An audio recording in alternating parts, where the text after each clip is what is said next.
pony knowledge by. Oh, better. I got a place where winning ain't tough to do. You wanna be cool, stable do. Your horse racing fantasy come true. But no, stable do. Download the Stable Duel app and play today. Oh, the summer is here now. It really feels like it with Saratoga, with Del Mar. They are both opened up. Today is opening day out at Del Mar. We've got the sniper, Barry Spears, here. Matt DeSantis will be joining us in just a moment.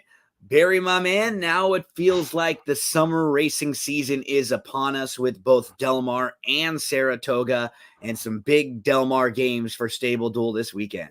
Yeah, I can't wait. Del Mar last year was very good to me. So yeah, I'm hoping it'll be the same way. But yeah, this is when these next couple weeks at Saratoga and Del Mar are going to be fantastic. And this weekend in particular, we've got opening day, Del Mar. We've got Saratoga second weekend. We've also got Monmouth Park with the Haskell and with their big card on Saturday. So there are a lot of opportunities. Right now, we're looking at the Stable Duel schedule for the weekend. For Friday, we've got Del Mar with the free ride today. If you're looking at the Del Mar opening day card, you can play for free. So we'll give out some Del Mar plays. We've got the opening day dash, and we got the winner take all. Then on Saturday, we've got the hit it big for Haskell, and we've got a free ride at Monmouth. We've also got Del Mar in the mix. So we've also got our Uber driver here, Matthew DeSantis. He's going to be getting us set up for Monmouth Park. He's going to be driving us all the way down to Monmouth. Just remember, one thing I've learned, Matt, in New Jersey, you can't, can you only go left or you can't go left, right? It's one of those two things. Like you have to make your turns in certain spots. Yeah. Yeah, you can't go left because they do jug handles. It's insane, but I come to expect that from New Jersey. So hope you guys are doing well, and hopefully the self coverage isn't too bad. If I cut out at certain points, I apologize, but that's what's you guys are doing well. Yeah, it's great about live technology. You were in and out in spots, but we're going to get the great info from you. If things are wonky, we can pull you in, we can pull you back out. But we're going to have some fun, Matt, because it's a fantastic weekend of racing ahead, and we appreciate you hanging out with us. So we've got the crew, everybody in different spots today, but we're going to get you all set up for a big racing weekend. So I almost didn't recognize Matt without his hat. I know. He looks like he is getting ready for like a Jersey Shore party. Doesn't he? He kind of has that. He's the GTO, going fist pump, and he's got the suave look going on. That's our buddy, Matt DeSantis. So let's jump on in, fellas. Let's talk about the big racing this weekend. For everyone hanging out there, we appreciate you diving in with us. If our buddy, I wasn't sure, I've been a little out of it this week because I was sick myself too. So I know one of these weeks our guy is going to join us again. Our buddy, the gift maker, the gift master, who always helps us out and does the live play-by-play. Let me know if you want to join us this week or next week, whenever you want to come hang out with us again. Jake from State Farm, Jake from Thrilling Picks. Let's talk Friday and Saturday. Let's talk Friday. So for me, little Saratoga, little Del Mar. Let's start with some Saratoga. Actually, let's start with Del Mar, and we'll go a little bit backward just because Del Mar is like the big opening day, opening place for the major contest today, Barry, because I think a lot of people that are tuning in for Stable Duel games, free ride, and then you got a big $30 game and a $100 game. Let's dish out a couple for Del Mar. Then we'll give some Saratoga plays to the folks too, because Del Mar is the big Stable Duel game for the weekend. So tell us, Del Mar, a little later on today, one of the fantastic things about Del Mar, later post time also. They don't start till 5 o'clock p.m. Eastern time. every single day, and then later in the meet on Fridays, they're actually going to start a little bit later. So where are you looking today for some Del Mar, my man? I'm looking at race 3 and race 9. Okay, I'm gonna give one right off the bat today at Del Mar in race number 1, and Del Mar for me was always the one track where I really, really did extremely well, because Del Mar is a difficult track, and I think the more like Southern California recently has not had all that great of racing. It hasn't been all that competitive. It hasn't been all that contentious. So it's a little bit more basic when you're handicapping it, right? There's not as much trips. There's not as much full fields. That's different with Del Mar. There were 110 horses listed in the 10 races for today, not even counting the also eligibles list. If you're someone who handicaps the way that we do, the no chalk zone, looking for more prices, you will do well at Del Mar because you don't need to hit as often, and there are more price opportunities for you to find. So it is one of the few times now in Southern California for at least a little bit where you do get still the big fields, the big opportunities. There haven't been a whole lot of races over the last month in Southern California. And so now we've got chances. And right off the bat, I think you can get yourself all, set up at Del Mar with what I'm going to give a 6-1 shot in your stable dual lineups. If you want to include if you want to include in race number 1, the number 8 breakfast ride. So let's pull up the past performances. I'm always using the daily racing form past performances. If you head to drf.com, you can get everything you need to succeed. And we go to breakfast ride, as I believe Maddie will be trying to check in with us. He'll see if we can get to maybe a rest stop. Are those still around? Those things still around somewhere? They are here. I was gonna say, in I can't help but think about something about Mary when I think of the rest stops too. Yeah. Anyways, we've I was got just peeing. right. Yeah. Well, me too. We were all just 7-minute abs. 7-minute abs. I got this idea that nobody's ever thought of before, Barry. 6-minute abs. 6-minute abs. So He's like, yeah, but what happens when you go with 5-minute abs? He's like, no. Nobody can get you a workout done in 5 minutes. It's 5-minute abs. I read a thing that I read a little article one time about how that was ad-lib, that whole scene for him, and that he did it like 3 or 4 different times. He said 7. He's like, it's like that old nursery rhyme. 7 little chipmunks at your grandma's ranch, eating lots of sunflowers, sitting on a branch. 7's the number here. 7's the number. 6-minute abs. Nobody gets a 6-minute. Just a shout out to Harlan, I believe, the 7-minute abs. We never know where we're gonna get, and right off the bat, breakfast ride takes us there. So today, Del Mar opening race. I'm going to the number 8 breakfast ride, 6-1 on the morning line. Let's dive into his form overall. So this is a starter allowance. Now, the only reason why he's actually eligible for this race is because he dropped in for the maiden 40 on May the 20th, and he won. Every other race that he's been in had been in like tougher spots. So first couple starts, he's behind Corniche. He comes back, he's behind Barossa and Durante in a race that comes back extremely live. So his first 2 starts last year are very good. Third start, he tries the turf. Doesn't really fire. That's in November. So he's off from November to April.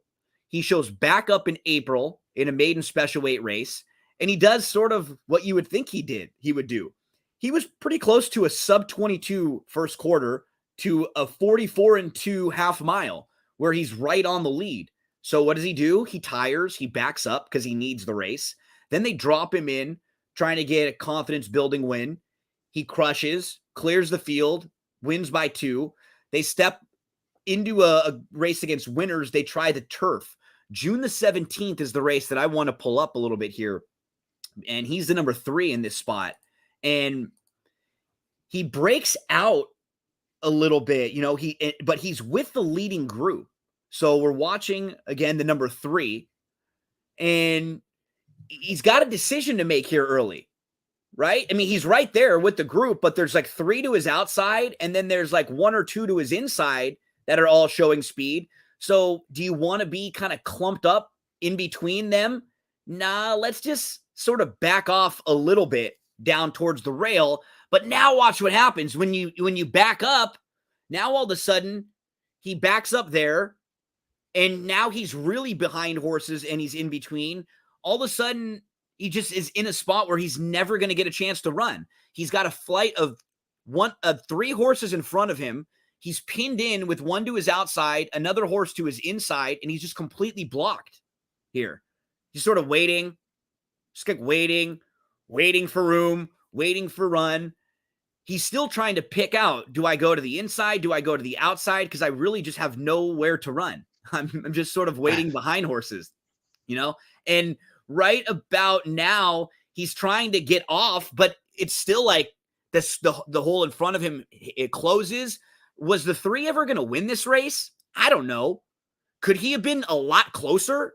Yeah. I look at when he finally gets a little bit of opportunity late, gets a little bit of clearance, he's right back up into contention. That was going 6.5. Now that they stretch out to a mile, I bet you they put this horse right on the lead. I don't think they get cute with him anymore at all. He's drawn towards the outside. I think he's going to be forwardly placed and just right in that top flight sniper. He's 6-1 on the morning line. I like the number 8 breakfast ride right off the bat today. I'm with you. That's a pretty good find there, with all that trouble. Getting back to the dirt, I think is really key too. I'm not really too sure if this horse wants to go on the turf. No. With the way he runs too, he doesn't really have like a turf turn of foot. Right. He's got more of like a cruising, a grinder kind of. It's gonna put him up towards the front, and he'll just keep it going and fight you off, sort of a style. So that's what I like with him right off the bat in race number 1, opening day, Del Mar opening race. Hopefully we can get you started on the right track. Where you said race 3 for you? Yes, sir. Right? Race number 3. So let's head a little later on in the card for anyone who loves the past performances. These particular ones that we use are Formulator, and what they do is they give you the opportunity to click like to the chart, to click to the race replay like we just saw, to click to the dam pedigree information, to click to the trainer stats. Who are we looking at in race 3? We're looking at number 6. Okay, number 6 horse. Strut to the wire. That's what I want. That's exactly what I want this horse to do. Oh yeah. It was a beaten fave last time over at or up at Pleasanton. That race was really sneaky good. Even though the horse didn't win and was expected to win, I think this is actually a better spot than that one, just given the race dynamics. You got the 2 favorites here, the 7 Pyeongchang and the 4 Priano, who have the exact same running style, which is really something to pick out in this race, because these aren't really expensive horses. This is a 20,000 non-winners of 3. I can see a situation where they're going to hook up and just, kind of just duel each other, because there's no other way for either one of them to run. No. Unless one of them just doesn't show up, then you might have a lone speed situation, which I'm kind of gambling against. But that being said, Strut to the Wire should be close up also. Mm-hmm. His lone win was back at not his lone win, but his first win was back at Golden Gate on the synthetic at 5.5, and he just cruised. There was nobody near him. Nobody could touch him. It was 5-horse field. Didn't really mean much. He steps up into a similar race, a starter 50, and he did okay. And he was still on the synthetic. But I liked his last race because he kind of showed a little bit of different dimension, even though he was off slow.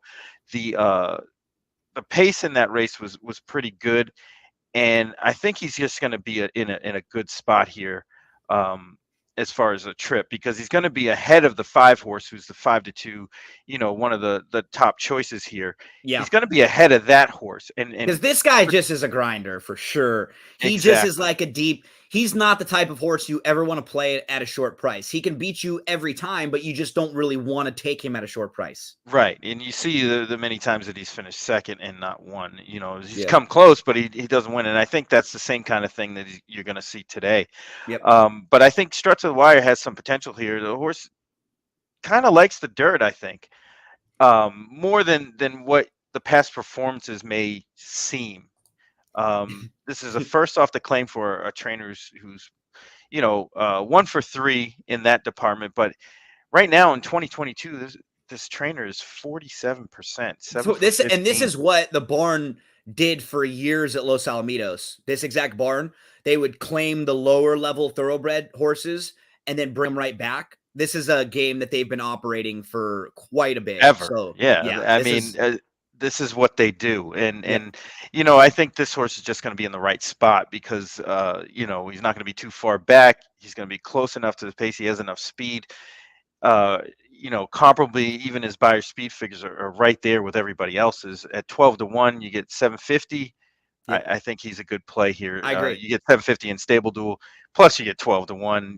I don't think he's going to sway too far off that, at post time. So I think this is a good play. So for all the strutters out there, I believe next week is going to be the final match ever for Ric Flair. Woo! Oh boy! Right? I mean, he's had his final match. I was gonna say, didn't he? Did he retire like 7 times already? 50 final matches, but this one they're building as Ric Flair's final match, and they're setting it all up. And the only reason why they can legally do it is because the guy promoting it is his son-in-law. So because no promoters want to have a Ric Flair match. If the poor guy, if something happens to him in the ring, nobody wants to actually see it, but he wants to have one more match. He's going to be strutting. He's going to be profiling Ric Flair. But I have double shout outs here because the one that I was looking at in this race, which I can't help whenever I see this horse's name, it makes me think of La Flama Blanca. I can't help but think of Eastbound and Down and Kenny Powers and him I am the real. We were talking about Ric Flair. He comes out to the Hulk Hogan music. La Flama Blanca does. Big Flame is a little sneaky when you look at his dirt form. Just kind of key in his last 2 dirt races. So his April 17th race on the dirt, he was in a first level allowance against Calbreds and he completely missed the break. He actually ran really well after missing the break in a deceivingly good race. And then his prior dirt race before that was back in April of 2021. He was 50-1 in a stakes race, and it was his first start in 7 months. His dirt form may be a little bit sneaky because his last 2 dirt races, I think you might be able to make excuses for. You can look back and he's run pretty well at Del Mar. I'm going to throw him into some of my early pick 5s. The Big Flame, La Flama Blanca. Let's see if we can get that one home. It's funny you mentioned that horse because he was the one that didn't make the cut in this race. It was between those 2. Yeah. And the reason I went with the other was because of I think this seems like a more suitable spot. I agree. I mean, it's hard to explain, but it seems like a more suitable spot because I think he likes the dirt better. We're taking That's swing the a only little bit. difference. Yeah. It feels like you're taking a little bit more of a swing with Big Flame for a horse who's not necessarily as big of a price. So I can understand why it wouldn't be necessarily a horse that you maybe completely gravitate towards. This is the type of horse that I wouldn't want to let beat me in a pick 5 because he could still pay nicely in between and kind of fly a little bit under the radar. But I like your play too on the 6 there. And we're hanging out talking about the Del Mar opening day card a little bit later on. We're going to go back in time and give out a couple plays for Saratoga, but because there are such big stable dual contests today, we really wanted to give out a couple extra at Del Mar. So I know you said you've got, I believe, one more at Del Mar today, right? Yes, absolutely. Race 9. Race number 9. I will go to race number 8, and then we'll hit the 9th race too, and we'll head to Saratoga. So the 8th race is the Oceanside, which is an awesome field signed on. It's a field of 14 horses. McKinnon, tons of class. I think if you're trying to beat McKinnon, this might be the okay day to do so, because there's a series of turf races in the summer at Del Mar for the 3-year-olds. And they start on opening day, and then there's, it ends with the Del Mar Derby. So for McKinnon, I wouldn't be shocked if maybe he's a tad short today in order to be very good in like 4 weeks and then be really primed and prepped for the end of the meet, and then 1 or 2 more big races towards the end of the year. That's probably, what the plans are for him. Now, he may still be good enough to beat this field regardless today, even if he's not 100% ready. He's super classy. I thought there's one horse, again, if you're playing like late pick 4s, pick 5s, or stable duel. I don't want to spend up on McKinnon, but I do think the 10 horse Nero Tulip is a bit interesting. So his debut in the US was back on May the 6th, and I just didn't really think he got much of an opportunity there. He was the number 6 horse in this race that we're watching. He kind of got bumped at the start, and then he's going to have to settle down inside, and he ends up, traveling pretty well, and he just doesn't have a whole lot of room. And that was in his first start. If you're looking at just, speed figures, so you see he ends up kind of getting over, saving ground, but you can kind of already project what's going to happen. You can just see the horses in front of him, and and as they start to slow down, he gets stuck down towards the inside, and he ends up in a spot where he's going to be, in like the 3rd flight down behind horses. And if you look at the way the race ends up, the horses who win are Red Road, who's sitting, in front of him 2 lengths. And the horse who runs second is Handy Dandy, who's right to the outside, 2 lengths ahead of him. He just never really gets an opportunity to stretch his legs in here, but he's not beaten a whole lot. You flash a little bit forward, and he's still just trying to find a spot, and there isn't any really where for him to go down here. He's just blocked. He's in, nowhere, and he's just getting pushed around because he's traveling well, but they just got to kind of wrap up on him towards the back of the pack because there's just nowhere for him to go in between horses. I think he's a little sneaky in here. That was in May. They said, okay, you know what? Let's give him a little bit of time, and let's come back and let's show up in the Oceanside, and let's take a little swing at the 3-year-old races here. He's lightly raced with some upside. I think he's got a shot in here. Nero Tulip. He's only going to cost you $750 in your stable dual lineup. I'd recommend throwing him into some late exotics as well. Yes. Shout out to number 9, Dandy Warhol. I like that horse a lot here. And the great name. Name. That is a great name. Dandy Warhol. Really awesome name there too. So it's really cool because we don't get the opportunities all that often to see races like this in Southern California. And it gets me excited because I'm a Southern California local player. We all get excited when it's big days and big races for the local tracks that we've played at throughout. And, right now it's Del Mar. So Sniper, I believe you said you have race number 9, right? For the next one for you. Yes, awesome. And this is a really fun race. Tell us where we're looking in race 9. I'm looking at number 1, Clem Levine. Okay.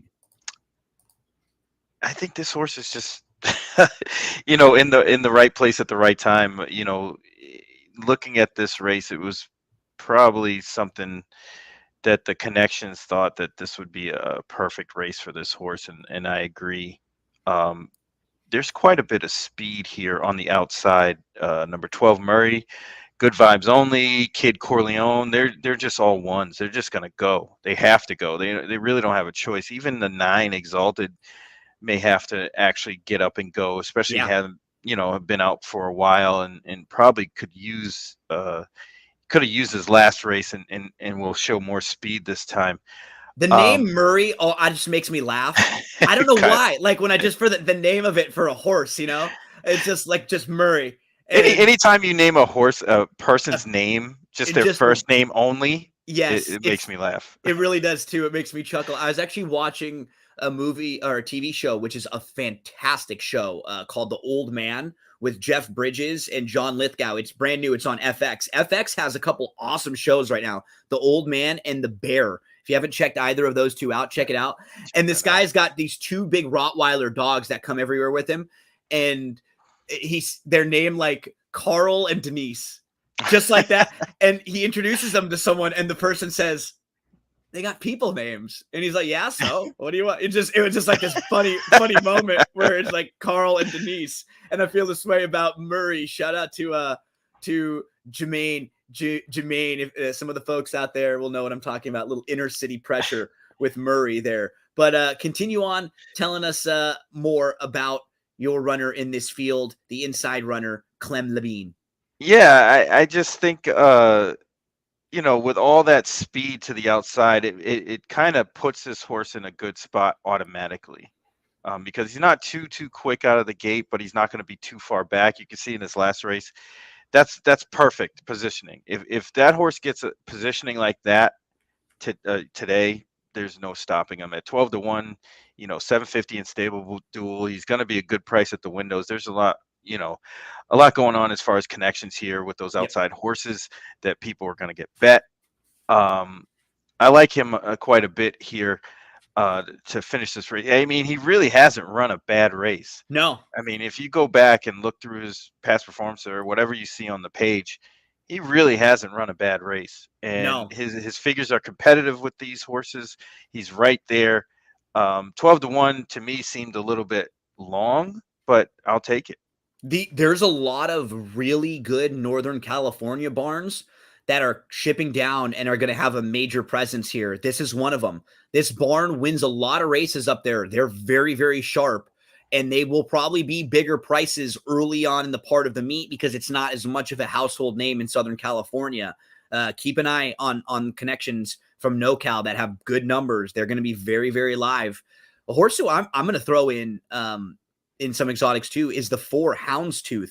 I'm hoping he gets the same sort of trip you're looking for, Barry. Look at Houndstooth's career and just sort of some of his recent form to start. So his first 2 races off a little slow on the turf. Then he comes back and he actually improves quite a bit in a dirt race on the maiden special weight race that came back extremely live. The winner of that race, Elector, came back and win his next start. He was only 3-1 in the Triple Bend. Runner up that day, American Admiral, came right back to win their next start. The third place finisher, Set Sail, came right back to win their next start. They went over to Belmont Park and finished second in a first level allowance race and earned a 90 buyer speed figure in that race. Houndstooth was one of 4 next out winners that day.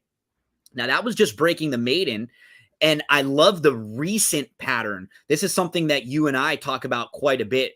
So for Houndstooth, he actually, on June the 17th, went 6.5 furlongs, and he had a brutal trip. He was traveling well down on the inside behind the leaders, and he tried to angle out, and he got just destroyed when he tried to move, got just blasted. You can see it says bothered.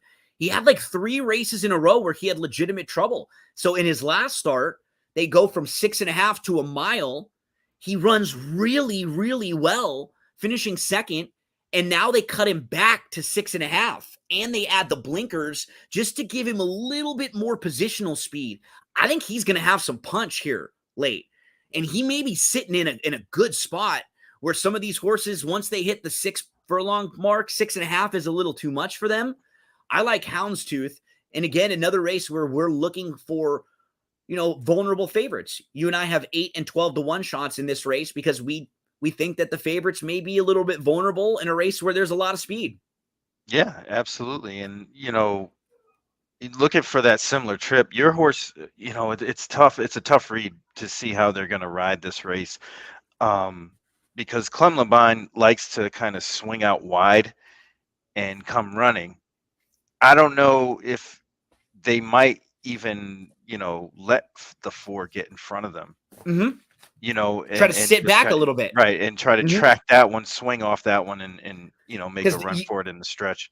Yeah, because we'll both try similar tactics, like the trip wouldn't be similar. If one or two could kind of follow the other and create a hole for one or the other, they could kind of loom up together ominously, and that might be nice. And what's a really fun Friday opening day card at Del Mar? This is what happens when you don't have a ton of racing for a few months out here. And this is what happens when, everyone wants to point and prime for a big meet like Del Mar.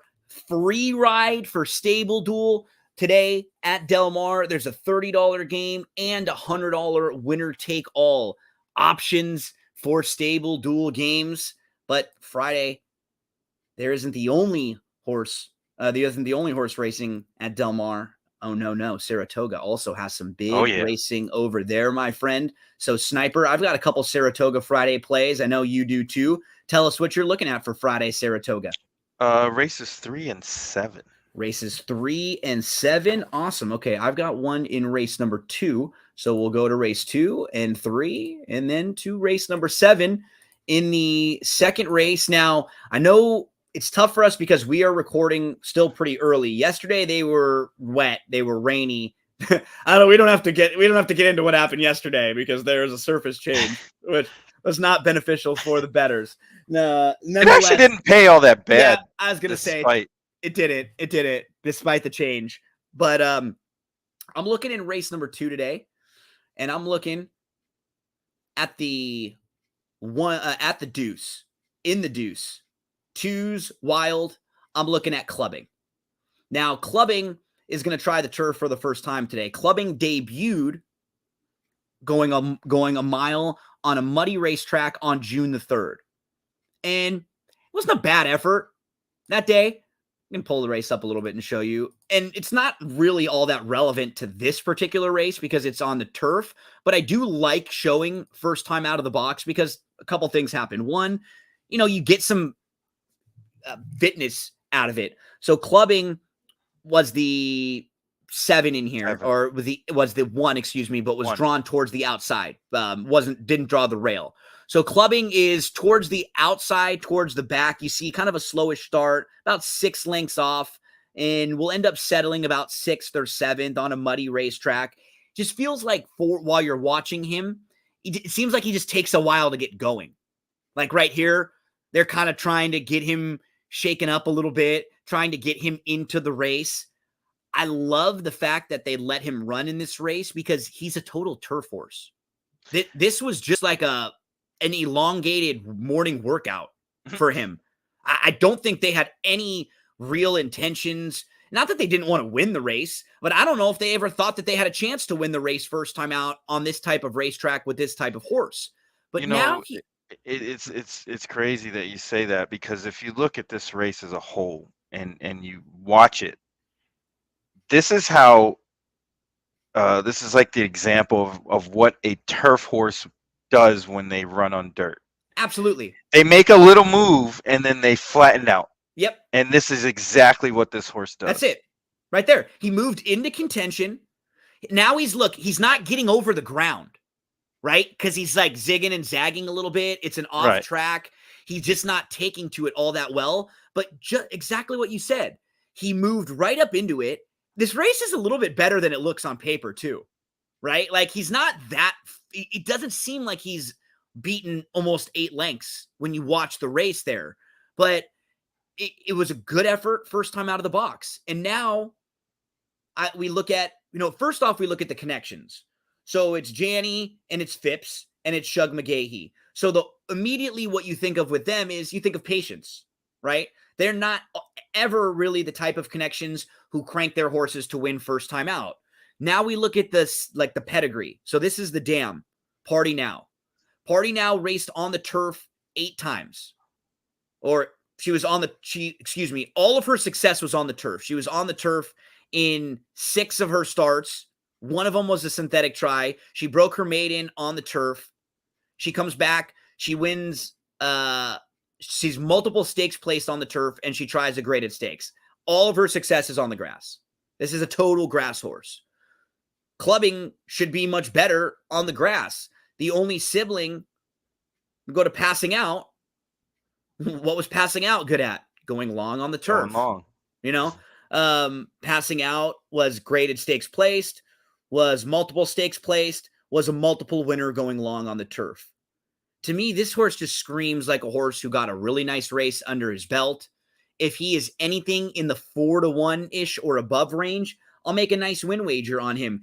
It just looks to me like a horse they were priming for for this race. You got the prep race there. You said it exactly. You can just look at a horse and go, yep, that's how a turf horse runs on the dirt, right? Like they run in spots, exactly like you pointed out, Barry. For me, it's clubbing, the number 2 in race number 2. As my man Vince Scully would say, the deuces are wild in race number 2 for me today with clubbing.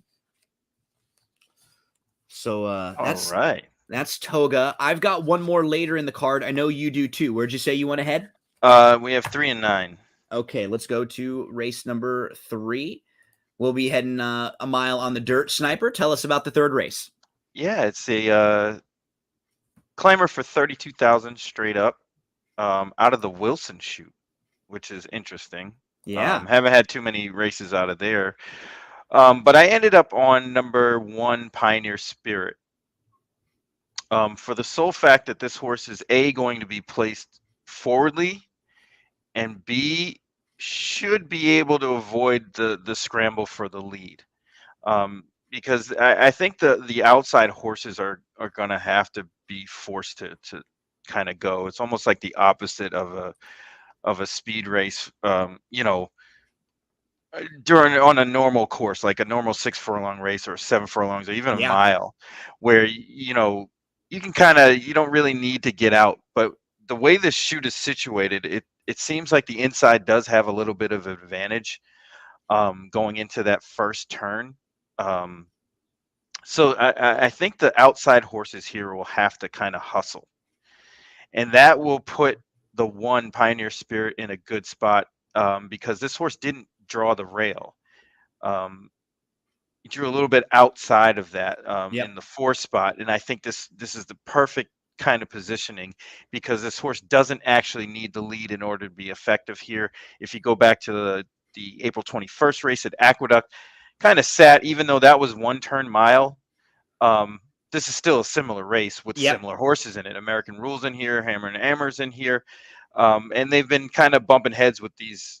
These horses have been kind of running against each other for a while. With that being said, the speed figures of this horse are decent enough or fit, to a T with these. And I think also the combination with Hammer and Ammer drawing the rail helps my horse a lot more because this one can kind of let the outside horses go in front. If they don't go, Pioneer Spirit can go. Yep.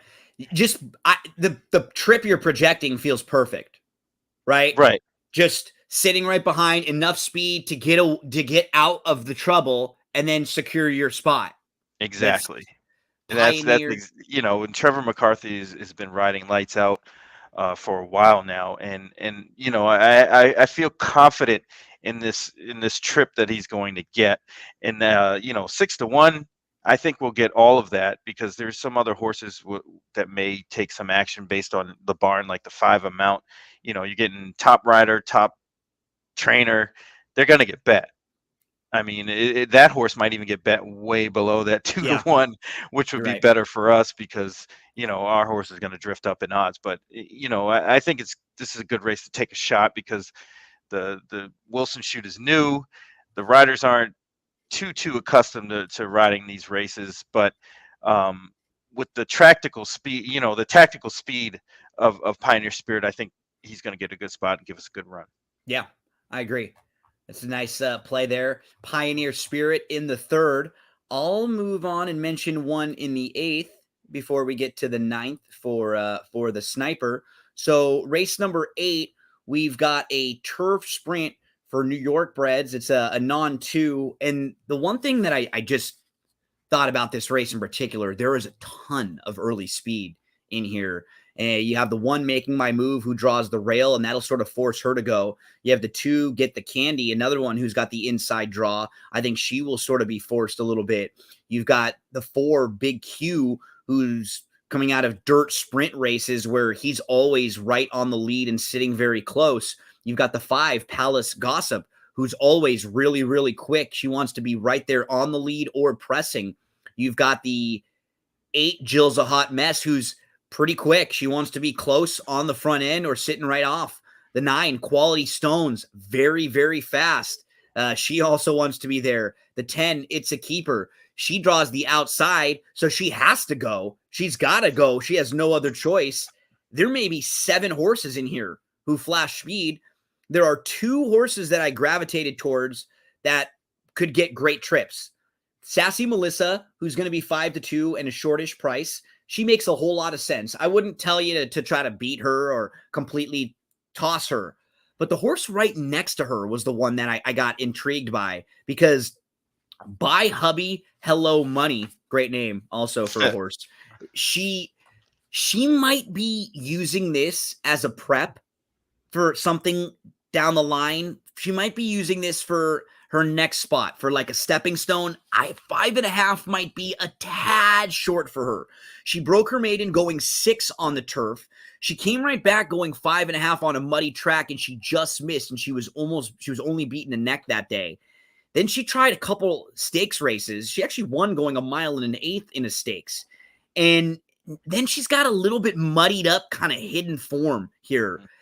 Mainly, she started running into horses and in races where she was not getting the type of race shape she needed. She ran into off tracks in like 3 out of 4 consecutive races. Then the race at the end of February was the end of a long string of races where she'd been running for a while. I think she just needed a little bit of time off. So you give her some time off, the blinkers come off. I mean, as far as the trip is concerned, she's going to get the trip.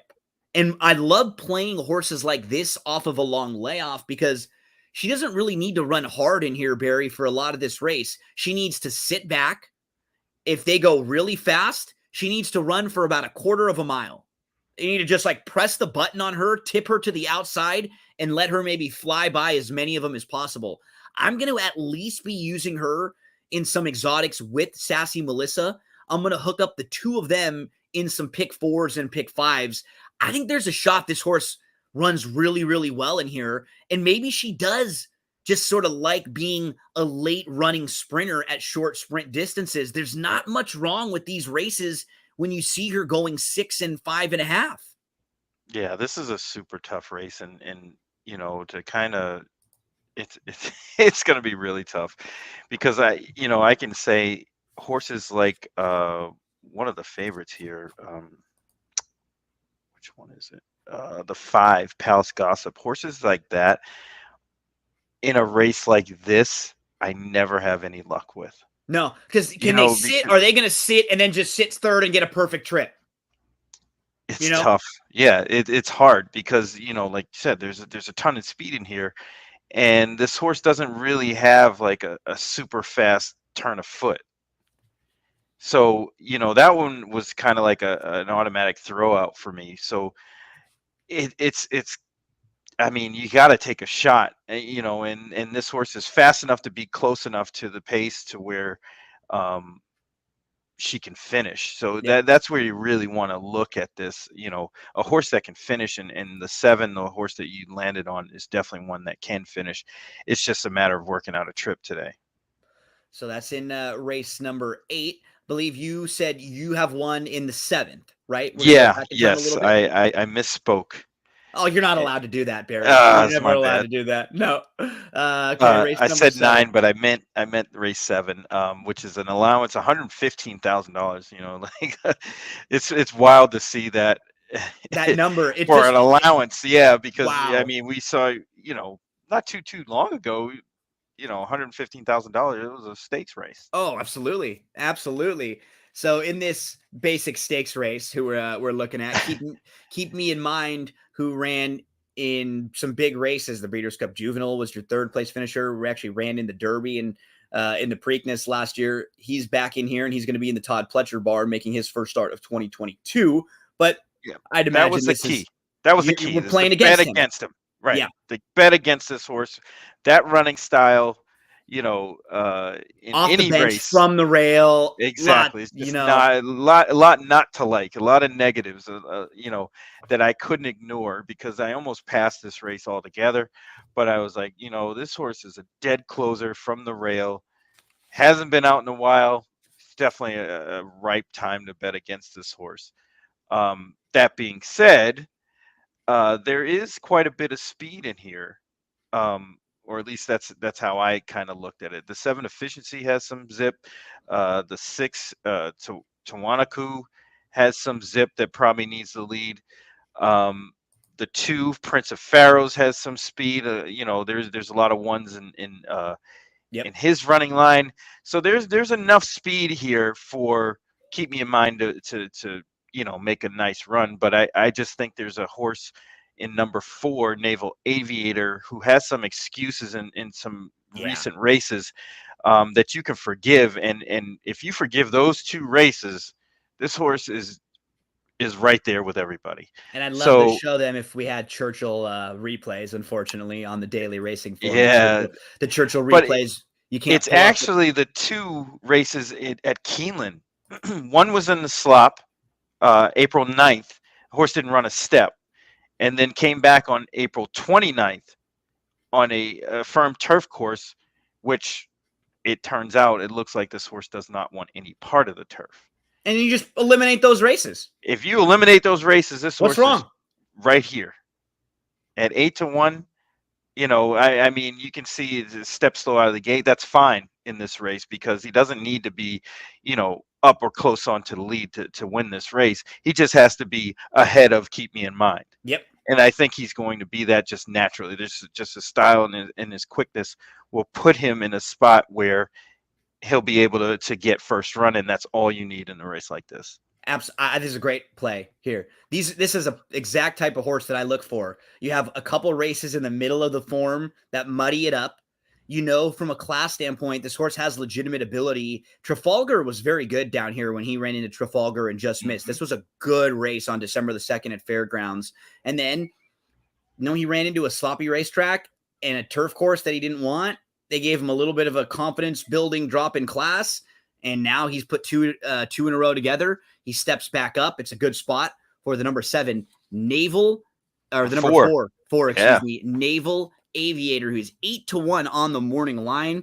So some prices for you today at Del Mar and at Saratoga for myself and for the Sniper as we head on over to Saturday, because for Saturday at Stable Duel, Monmouth Park has a $25 game for Haskell Day. They've also got a free ride. Let's head to Monmouth for Haskell Saturday and give out a play or two over at Monmouth Park. Shout out to the on-track handicapper over at Monmouth Park, Samantha Perry. She joined me, Barry, on That's What G Said podcast last evening. We had her to help us get prepared for races 9, 10, 11, and 12. They have 4 consecutive graded stakes races to end the card. They actually have 5 in a row, starting with race number 8, and a familiar name from last year, Highly Motivated, who's in the Monmouth Cup. And he's trying to have a nice second half of the season here. Highly Motivated will be tough in there. He's 6-5. If you're up playing in Stable Duel games, there's a horse named Rough Sea. That might be more of a fun Stable Duel play there, who's a horse who's won at Monmouth. Actually, I have a pick here. There we go. Perfect. Who are you looking at in race number 8, my friend? We're going to throw it downfield, and I like Informative. Nice. Okay, cool. This was definitely a horse that I had in the 3rd spot. Really? In the 3rd spot, huh? Yeah, I want this one on top because I think Highly Motivated might be compromised or get a less than ideal trip from the outside post. Mm-hmm. And there's some speed to his inside and Pipeline, Stablemate, and also King of Dreams, who should show some zip here. Yep. And potentially even Rough Sea could kind of go out there. Top Gun Tommy's definitely going to go out. That one might just take take some action just off the movie alone. Yeah. But I think Informative has some races to go to. I mean, outside of the favorite, this horse has been keeping really, really, really good company. I mean, albeit not running all that fantastic, but owns a win at Monmouth, going a mile in the Salvatore Mile at 80-1. Beat New York Traffic that day. So it's not like this horse couldn't reach back and get to this.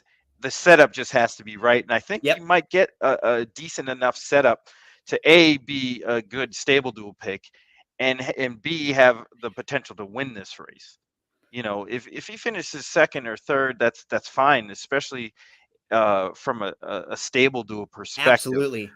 But I mean, last time against Flightline, Cody No Swish, shot. who's razor sharp, Cord Maker, who's a Maryland bred, I believe, that is just as Really. consistent as they come. Yep. Art Collector, Max Player, you can see all these horses that he's been running against, and this is kind of a relief. Anti-Gravity has nothing. Top Gun Tommy has nothing as far as the class lines go.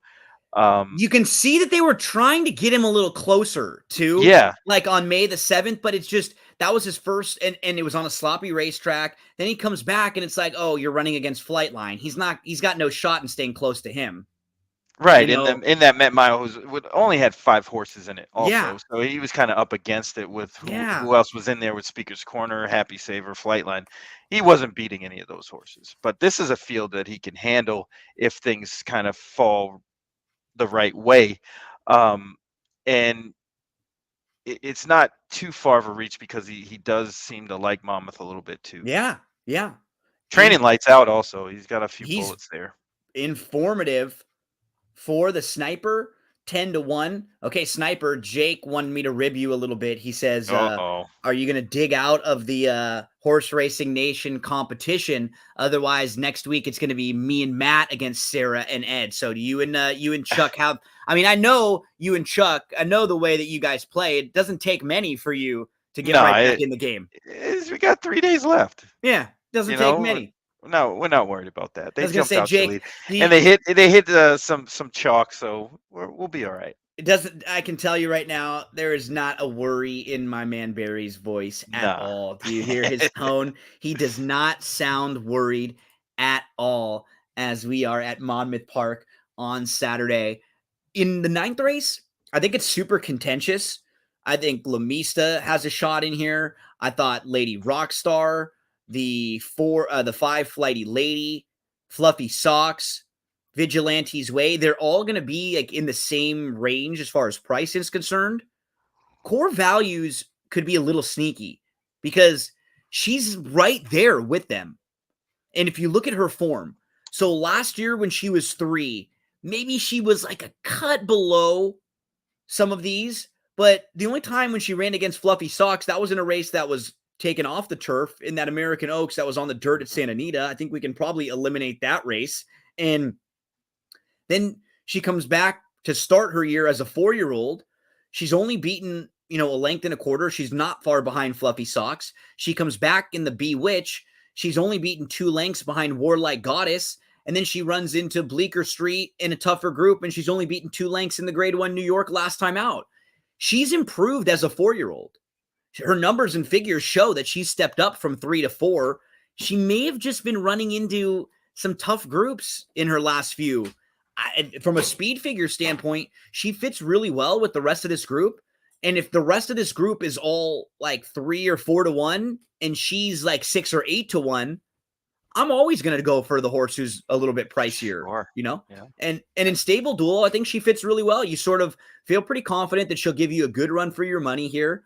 That is Core Values in race number 9. So 10th, 11th, and 12th are still stakes. Do you have any thoughts on those races? Yeah, I got one. I like the 12th, the Haskell. Okay, cool. The Molly Pictor will be the search results race where she's the horse to beat. In a Stable Duel situation, though, again, I mean, I'm not going to spend up on search results. And I think if she gets beat, it's probably because there are some other speeds in here. Army Wife is a nice presser, but Beth's Dream is really, really fast. Shalimar Gardens is really, really fast. I could see this race, they could be going very, very fast early. The 2 Pennybaker is kind of interesting to me. If you're just not wanting to spend up quite as much. She came into the country on April the 16th. She won going a mile. She did it pretty nicely at Laurel. Then she tried the Chicago, and she ended up running into some of the best filly and mare sprinters. This is a good group. Lady Rocket, Sconson, Bell's the One, Four Graces, and Byroness. They're really good filly and mare sprinters. This is going to be a totally different ball game for her.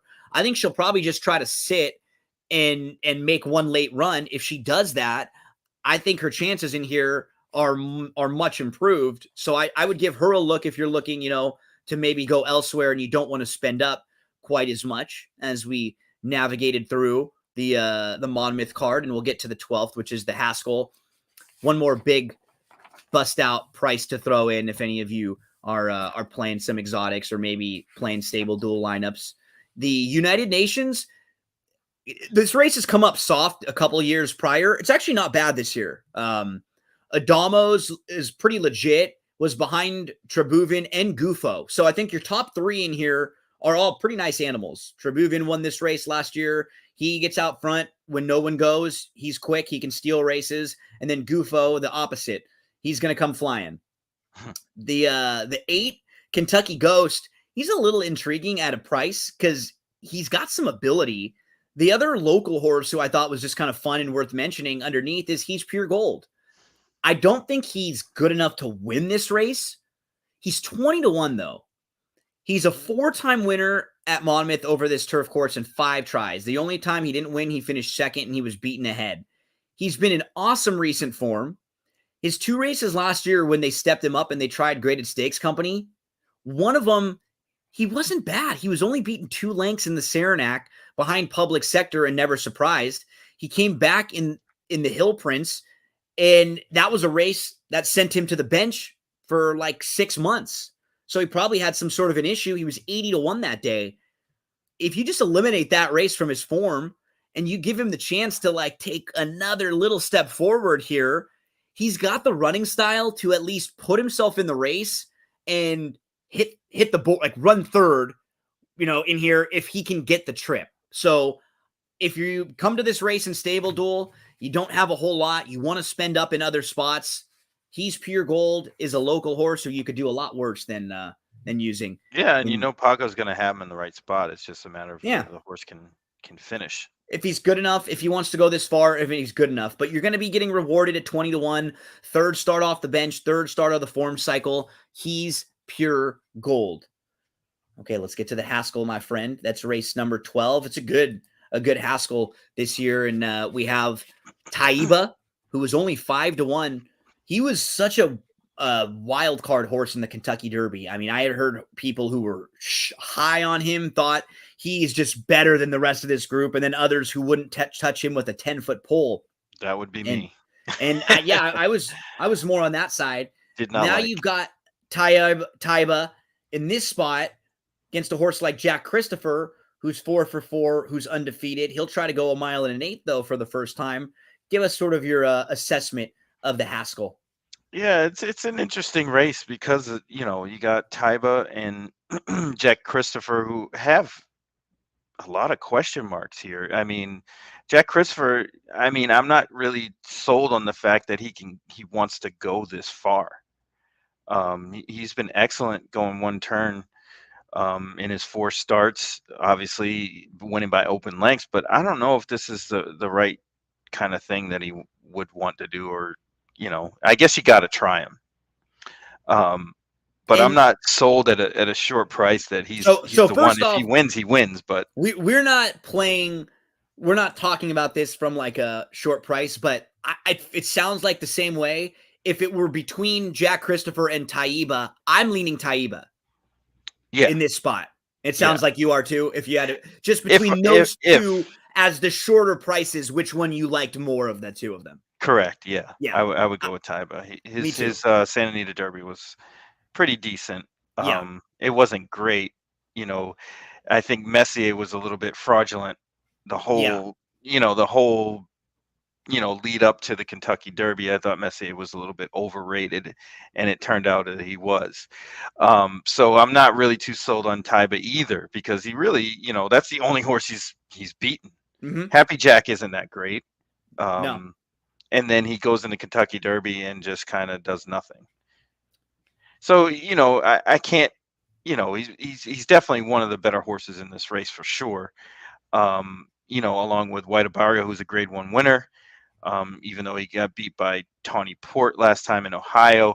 But I ended up on Cyberknife. I just think this is the right horse at the right time.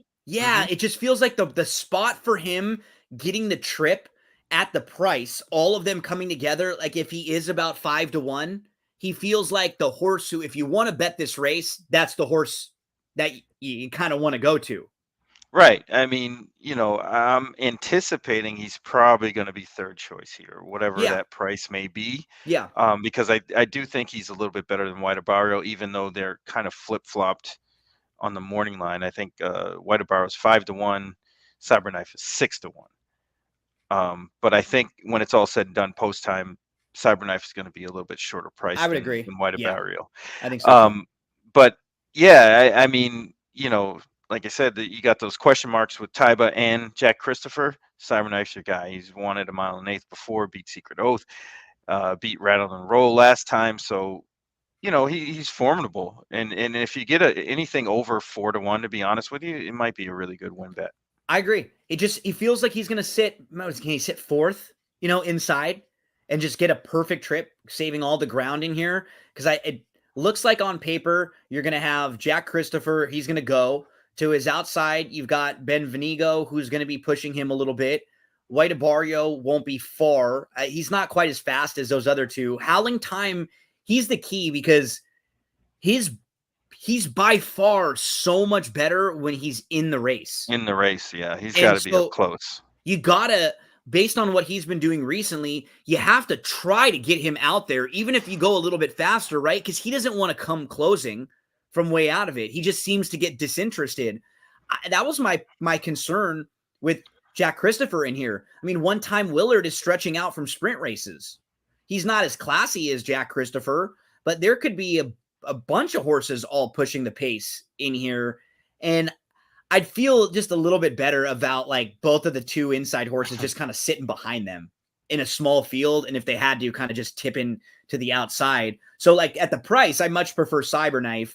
If you're looking at, how to just approach this race, I would prefer Taiba over Jack Christopher. But the bet in this race, the stable dual play in this race, it all has to come back to Cyberknife, right? Yep. It just feels like that's the play in here on this day at this time. Cyberknife, maybe it is his day.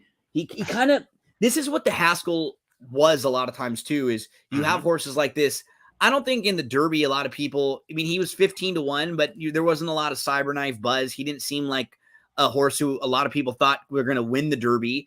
But this is a spot for him. It's just a good spot for him at the right time, at the right price. Cyberknife on Saturday. Monmouth's big day. It's Haskell's Saturday. Okay, my friend, let's get to Saratoga. Let's give out a play or two for Saturday Saratoga, and then we'll finish up at Del Mar. So for Saturday, for Saratoga, where are you looking for a play or two? Race 6 and race 10. Race 6 and race 10. Okay, we'll go early on the card then. I'm going to go races 4 and 5, and then we'll go to races 6 and 10. So for race number 4, let's pull up the Daily Racing Form past performances. Always encourage you, if you're playing along and following along with us, you can head to drf.com and pull up your past performances and purchase and get all of that information that you need. It makes your handicapping so much easier. I like in the 4th race, the number 6 in here, Veronica Green, who's going to be stepping foot on the green for the first time.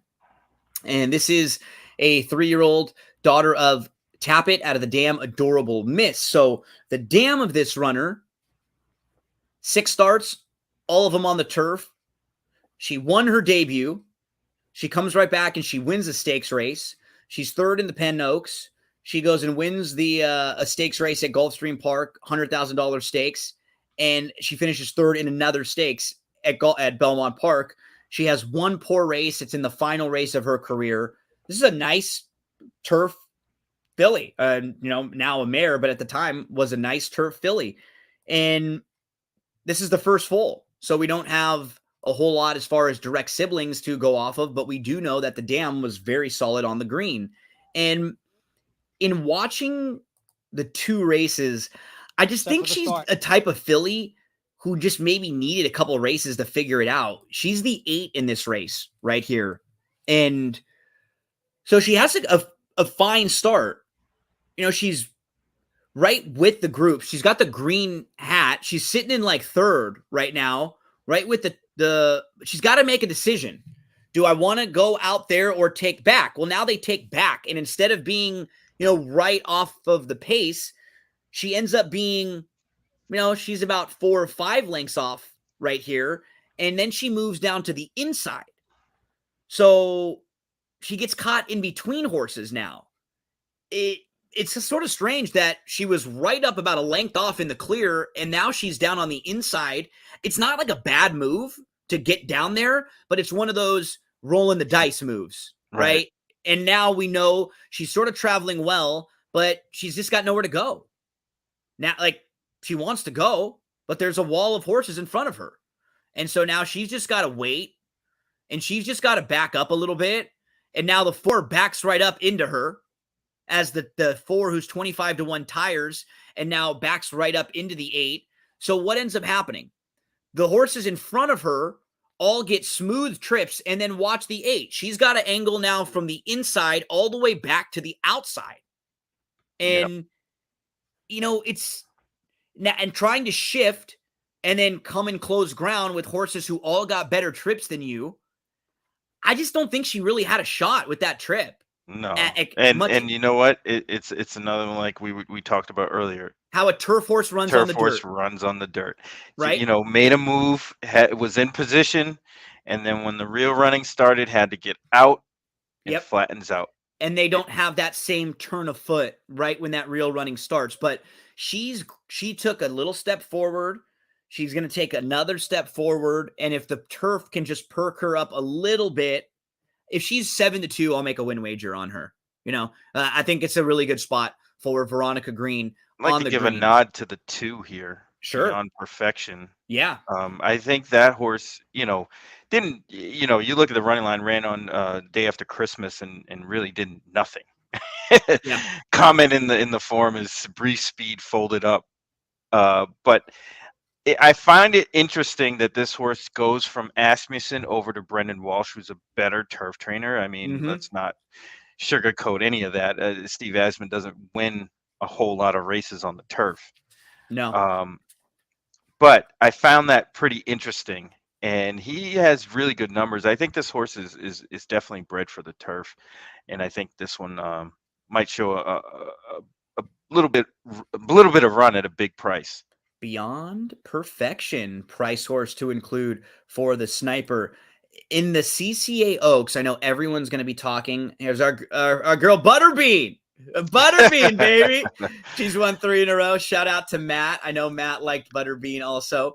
I don't understand how people could pick Butterbean in this race. I'm sorry. I just can't. So in this spot, I think a lot of people are going to look at Secret Oath. I think a lot of people are going to look at Nest. Those are the 2. They were awesome. Man, I think Nostalgic is a little bit sneaky. I think she's better than people wanted to give her credit for going into the Oaks.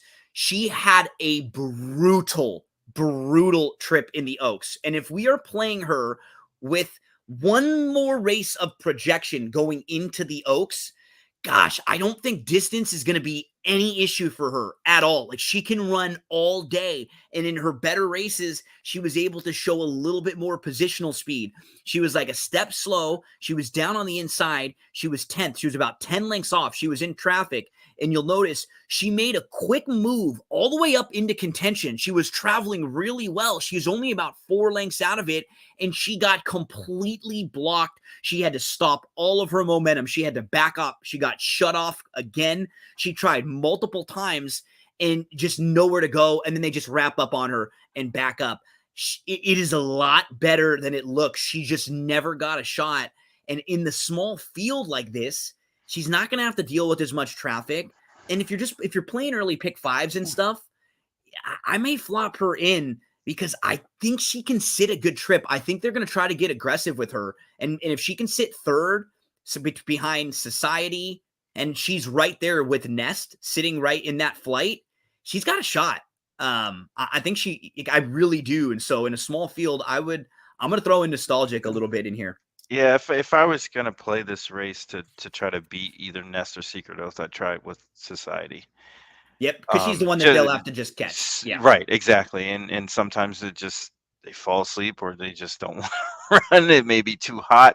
Who knows if this horse could shake loose?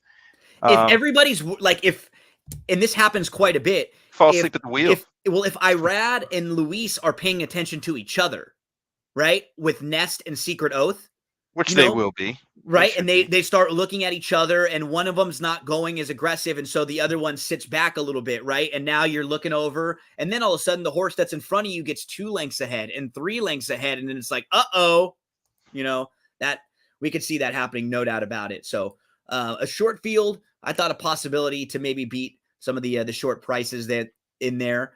But you said you've got one in the 6th race, right? Yes, sir. Okay, let's talk race number 6, and then I believe race number 10. So yeah, this 6 race is a loaded maiden special weight for 105,000. I ended up on number 3, Faithful and True, Nice. who is actually entered for Sunday also, I believe. But Yep. I think this horse will run at this spot. This spot is probably a little bit easier than that Sunday spot, funny enough. These Good Magic horses, Good Magic is started off pretty good. I think he's 3 for 13 at the time this was printed. Yep. He has a few second place finishes mixed in there. Precocious. That's really the key here. Mhm. He broke his maiden in the Breeders' Cup Juvenile. That should say a lot on how these horses, might develop early. They paid a bundle for this horse, $450,000. He's with Windstar, who owns him. There's just not much in here. I like the July 8th or July 11th workout at Keeneland, minute flat breeze, and then came back with one on the 17th of 48 from the gate. You got to give him a shot here. This especially... barn too, the Brissett barn, they don't get bet the way that the big barns do. No, they definitely don't. Certainly capable. I think the barn, as Mike Beer posted here, shout out to Mike. I used to do a lot of work with Mike on TVG. He mentions that they were 7 for their last 46 with 2-year-old first-time starters in dirt sprints with a $2.21 ROI. So if you're just blindly betting on all of the 2-year-old first-time starters in dirt sprints, you're making a positive. Yeah, and it's at 8-1.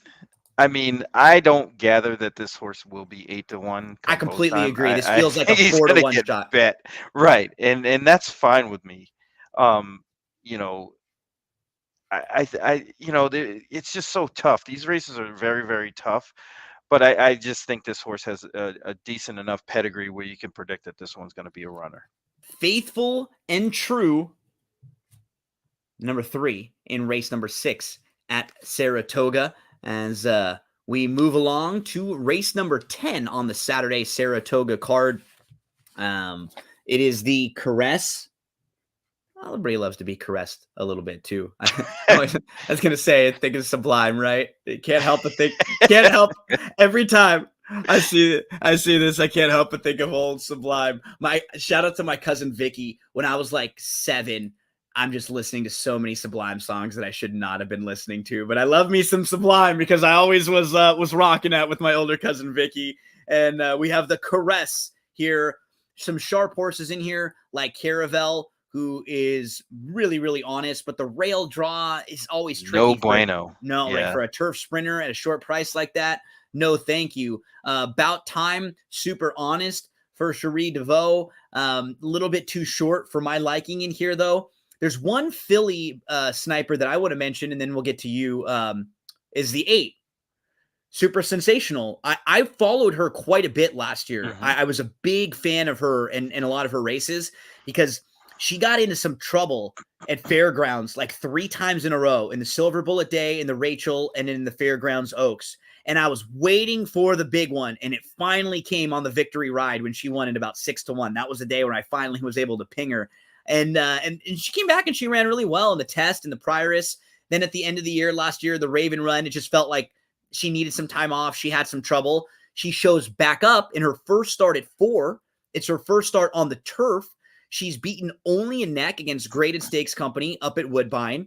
And what I love now is she's just an honest horse. She's run well on Mhm. the dirt, on the turf, on the synthetic, and on an off racetrack. She just can show up and fire on anything. She's pretty versatile. She showed speed last time out, but I don't think she wants to be on the lead. I think she's better when she's sitting and she's got more of a, she's able to track a little bit more. So I would throw her into my late pick 4s and pick 5s. If she's like 6-1 or so, I may put a few bucks to win on her. Tell us who you're looking at in the 10th. Yeah, I took a long look at Super Sensational, and the more I looked, the only thing that really had me concerned is why haven't they run this horse more on the turf? Yeah. I don't get it. Yeah. No, Um, you're right. because you see the synthetic runs back in 2020, and she was kind of lights out, and then they ran her on traditional dirt, and she was kind of right there, and just didn't win. We got that nice break in the victory ride, but other than that, it was kind of close, very competitive in all those races, but just wasn't winning. I'm sure the owners aren't really concerned about that. But then you come back off the layoff, run in a sprint at Woodbine on the turf, and runs excellent. So that's a good setup for this race. But I ended up on number 2, Miss J McKay. Yeah, she's honest, man. She's super Very, honest. very honest. I think this setup is probably ideal for her, because I don't like Caravel, who's probably going to have to just rocket to the lead here. You have Robin Sparkles, who has speed, may not be as quick as Caravel, but will definitely contest the pace. And I'm she not was really the sure she was what the they're going to 13 do. in this race that we were watching last time out.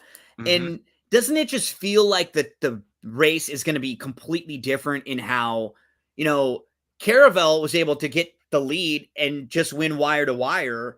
And in this type of field, from the rail, I can't imagine she's going to get that type of an easy trip like she got right here. Yeah, I don't believe so either. I don't want that horse. No, no, Especially at a short price. I no. mean, 5-2 on the line, probably get bet lower than that, based on the connections. And that leaves, Miss J McKay kind of in between. I think this horse is, or might be, a little bit quicker than Star Divine. Just depending on the plan. I don't really. It's hard to tell, and you got to leave it up to a guy like Irad to kind of Yeah. figure it out. But I think he's going to know. He's going to have to be at least a little bit closer. But this horse can finish.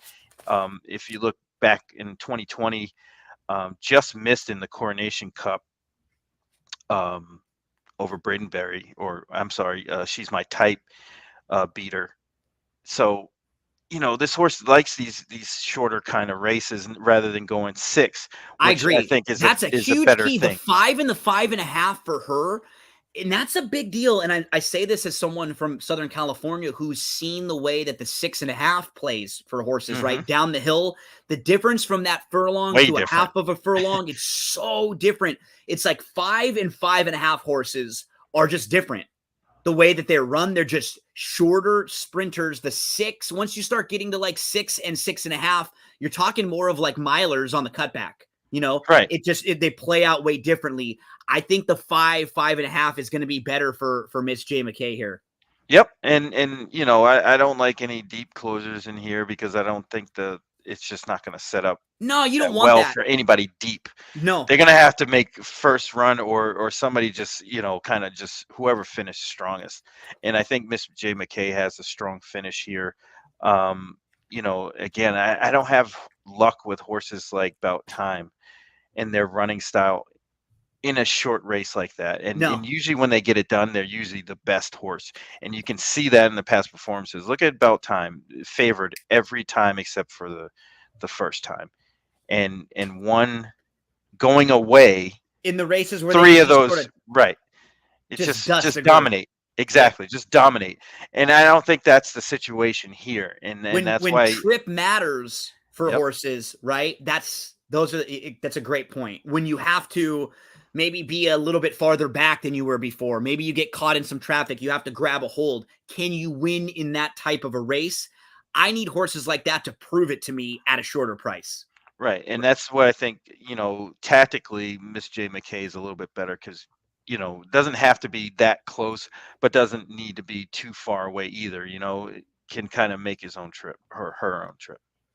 So that is Saturday over at Saratoga. We're going to finish things up on Saturday, talking a little Del Mar for Saturday. So the Del Mar races that I wanted to discuss are races 9 and 10 for Saturday. How about for you, Sniper? 9 and 11. Okay, so we're going to head towards the back of the Saturday card for Del Mar. Thanks so much for hanging out with us. We'll be here with you each and every week, Friday morning, 10 a.m. Eastern Time, 7 a.m. Pacific Time. And for the next 6-7 weeks or so through the summer, we'll be talking lots of Del Mar, lots of Saratoga, some Monmouth. We'll sprinkle in a little Ellis and some Gulfstream every now and then, but lots of focus at Del Mar and at Saratoga. And for Stable Duel, for Saturday, for this weekend, you've got a Saturday game at Del Mar, a $30 game that you can play into for $3,000 in cash prizes. Barry and me, we both go to race number 9. We're both taking a look at the Oceanitas Stakes, and I'm going to take a look at the number 1 in here, Quattrell. So the one, Quattrell, has only raced 8 times, and if we look at her entire career, she has not done very much wrong. In her debut, she was 3rd in Ireland. She comes over to the U.S. in her second start, and she breaks her maiden. In her third start, she's in the Jimmy Durante. She finishes 3rd. She's only beaten 3/4 of a length with legit trouble. She comes back, and she wins a stakes. She wins the Blue Norther. So she's in the China Doll in March of 2021. She runs into Going Global. In 3 races in a row, she runs into Going Global. Now, Going Global is a grade 1 winner who has earned $800,000. That's a very, very nice individual. So I'm looking at the 3 races behind Going Global and thinking maybe Going Global was just a little bit too tough for her. And I think the real key, April 3rd and May 22nd are both races at 1 1/8 miles. Notice the difference in those 2 races. Those are the 2 races where she's been defeated the farthest in her entire career, going 1 1/8 miles. The races at 7 furlongs and a mile, she's right there every time. So May the 22nd, in the honeymoon, she finishes 4th. After that race, she's off from May 22nd to June the 17th. So she's off for 13 months, over a year. She comes back off of a long, long layoff. She's the number 7 in this race. And so this is her first start in a year. This is her first start as a 4-year-old. So think about that. She missed the entire second half of her 3-year-old season where horses really mature and grow up and develop. Quattrell is the 7 in this race. So she had a slow start. She was Veronica. last, right? There's our girl Veronica. And Quattrell is towards the back in here, not really involved early on. She's going to take a little while to get the legs going. She's 6th of 7. But what you'll notice is towards the middle to the end of this race, she starts traveling very well. She's on the outside here. What's she going to do? She's going to tip to the outside, and she's going to go in the clear, and she's going to run a good second. And the horse that she loses to is a horse named Carpe Venum, who just gets like a 2-length jump on her. And Carpe Venum had a lot more recency. I thought this was a very good effort for Quattrell, making her first start off of a year layoff. She gets up for second there. Now she's going to go second start off the long layoff. Instead of being on the outside, Barry, she's going to be saving all the ground here now. She's not going to have to worry about being so wide. She gets to save all the ground. She gets to wait for an opening, try to find a way through. And I will give a shout out. When Flavian Pratt left Southern California early in the year, and when it looked like Rispoli was going to move, he left for a little while, and there was a lot of musical jockeys happening out in Southern California. One of the guys who really benefited from it was Tyler Bays. Tyler Bays just sort of quietly continued to pick up mounts, continued to win races. And if you look at what Tyler's done in the first half of this year, Tyler's won 65 races or so, so far, and he's started to get back to where he was years ago, where he was always like a top of the jocks room, perennial, guy that could win a lot of races in Southern California. I think he's primed to have a nice Del Mar meet with a lot of live horses that he's been riding that are performing very well right now. I like Quattrell quite a bit in this spot. I think she's in a good spot to save some ground. She's a nice late pick 4 player. She's 12-1 on the morning line. So for Stable Duel, she's only going to cost us $750 in our Stable Duel lineups, Barry. And as I was mentioning, second start at 4, she could be ready to take a big step forward. There might be a lot of improvement in there that we didn't get to see because we didn't really see her develop throughout that time period. It's like that young kid that you miss all those time and development, and then they come back. It's like an athlete that grows up a little bit from freshman to sophomore year of college, or Anthony Davis growing. He grew like 8 inches in between one of the 2 years. That's why his body's David Robinson, the Admiral. Yeah, a lot of them. So let's see if Quattrell has grown up, developed a little bit more, and can improve. Second start off the long layoff. I know you've got one play here in the Oceanitas also, right? Yes. Number 11, right? Bye Bye Birdie. Yeah. Sharp. Yep. If you look at the recent races from, let's say, May 2021 to now, there's only raced 5 times on the turf. All wins. Yep. And a second at 6.5, which I don't think was the ideal distance for in a stakes race with some legitimate trouble that day. Yeah. Like losing to a nice horse named Legs Galore, who is like really, really tough to beat down the hill. Like this is a sharp horse, and down the hill is like it's tough. Yeah, that was tough. 3 in a row for Legs Galore at that point also. Yeah, and it was a little bit out of Bye Bye Birdie's element. I mean, you don't see too many sprints in this horse's past performances. No. And still ran well, despite, got beat a length to Legs Galore and had trouble. Yep. Then they run back in the Santa Maria, and didn't really do much. Both of the races on the dirt. Excuse me. All three. Bless you. Look at the Bayacoa, the Santa Margarita, and the Santa Maria. What ends up happening is she runs so impressive when she wins that they go, let's try her in this graded stakes race, right? Right. And because they look at the field and they go, it's not the deepest field in the world. She's feeling good. Let's give her, and then they throw her in. It's probably not the best spot, but when she's so impressive, you can sort of understand why they keep doing it. Yeah, absolutely. Yeah, give her a try. We can try this. We'll try that. She can run. They know she can run, and she does run. I mean, you can see, her record. But I think this is a good spot. A lot of the reasons that you like the one, I like this horse. Yeah. It's just the difference in post position, and that's where Victor Espinosa has to earn his money. Bye Bye Birdie is a definite pick 4 and pick 5 player for me, and I will say Leonard Powell is one of my favorite trainers to bet as a gambler because Leonard Powell wins at like 20%. I was going to say he's never really bet all that much. And he has, like, compare the stock that he has to other barns. It is not comparable in any way, shape, or form. He is a fantastic horseman. The one that comes to mind was Soy Fett, a horse that he claimed and he just did incredible work with.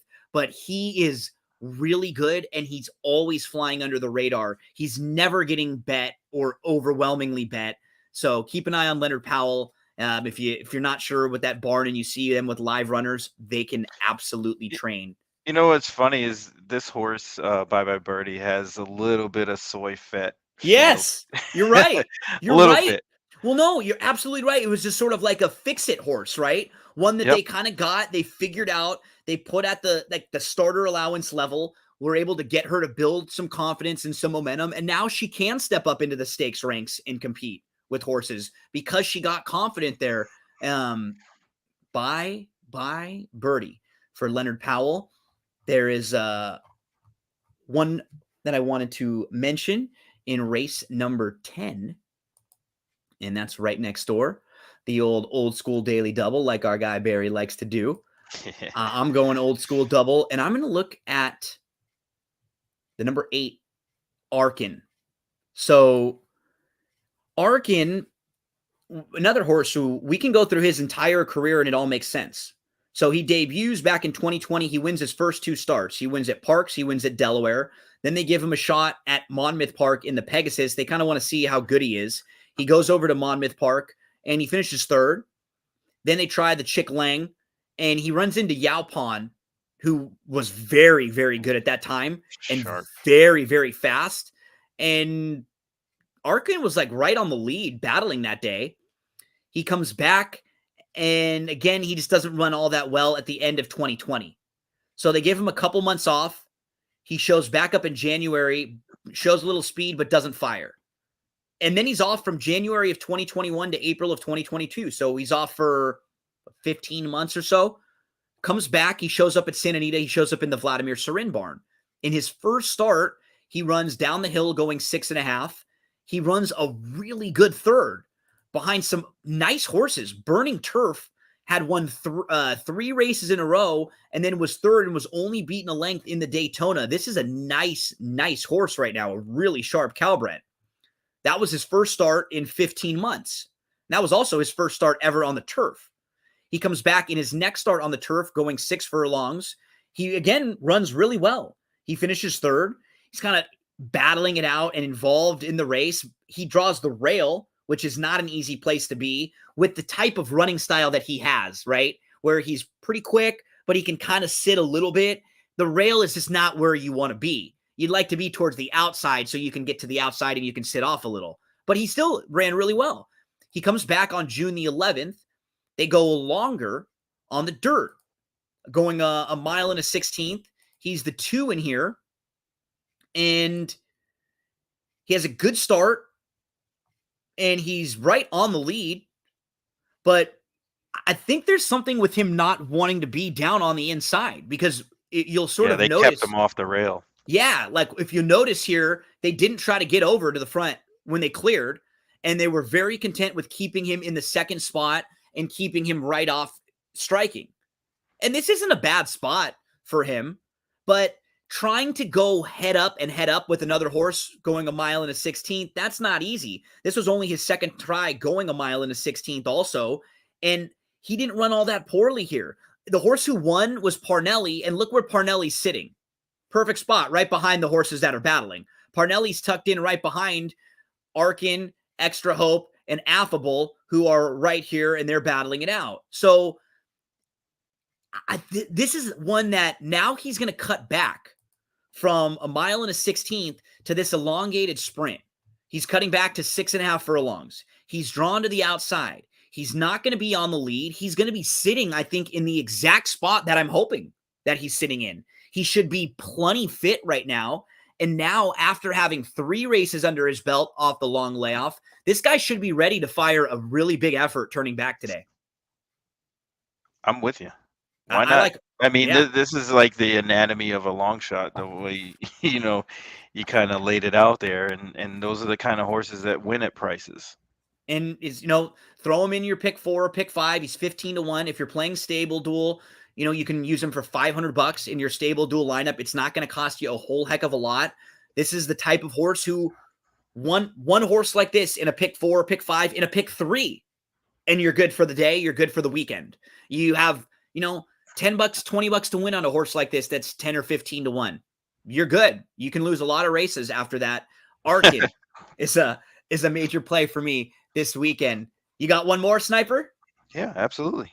Beautiful. Where are we headed? We got the 11th. 11th race. Close out the Saturday Del Mar card. Tell Bailout. us where we're looking. Bailout Saturday. We're looking at the 12 Mies. I don't know how to say this. Misla Mas. Yeah. I like this filly.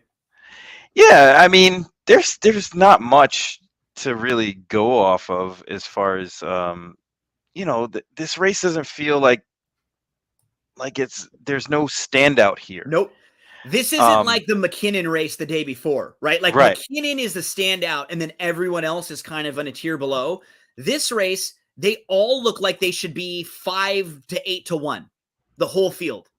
Exactly, and then that's why I kind of zeroed in on this race in general, because it can go quite a few different ways.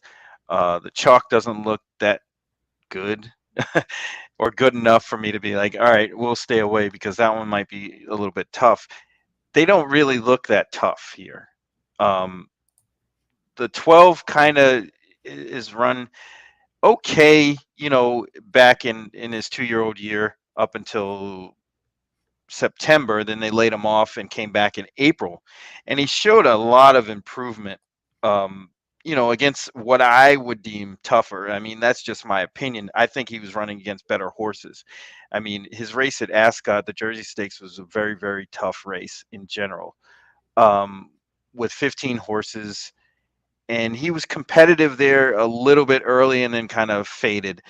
But his runs at the Curragh and in Ireland were very, very good and comparable to what you're seeing here. Yep. If you can see time form ratings, if you compare it to, let's say, Bella Bell, probably has a lot more upside.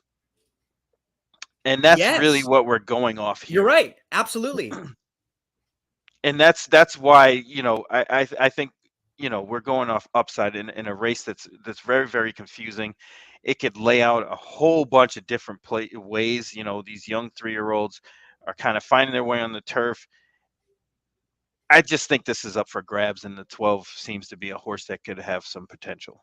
Me, Lamise will absolutely be in my pick 4s and in my pick 5s, no doubt about it. That's the San Clemente to close out the card on Saturday over at Del Mar. I wanted to pull up for our buddy Matty. I actually think Matt had a couple horses that he wanted to share with us, and one of them, Sniper, was actually the horse that I was just mentioning. I think in Del Mar race 10, the 8 horse who was 15-1. I think that was the horse who I had just talked about in the race prior to it. Yes, indeed. So we have Matt and me come together with one. So how about that? Matty and me both came together with the number 8 Arkin in race number 10 on Saturday. So if you're looking for maybe a big bust out long shot, that was one where we were together. And shout out to Matty, who he has his plays here for us. Matt was trying to get on with us while driving, but unfortunately technically wasn't able to do so. But you can follow Matt there at Fail to Menace. He does a great job, and he'll be posting a lot of his plays. And shout out to our buddy Jake. We'll have to get Jake on to touch base with us again in the coming weeks. I know Jake loves NYRA. He does a great job out there playing some of the New York tracks. So Sniper, Jake from Thrilling Picks, Jake from State Farm. We love Jake. He's always checking in.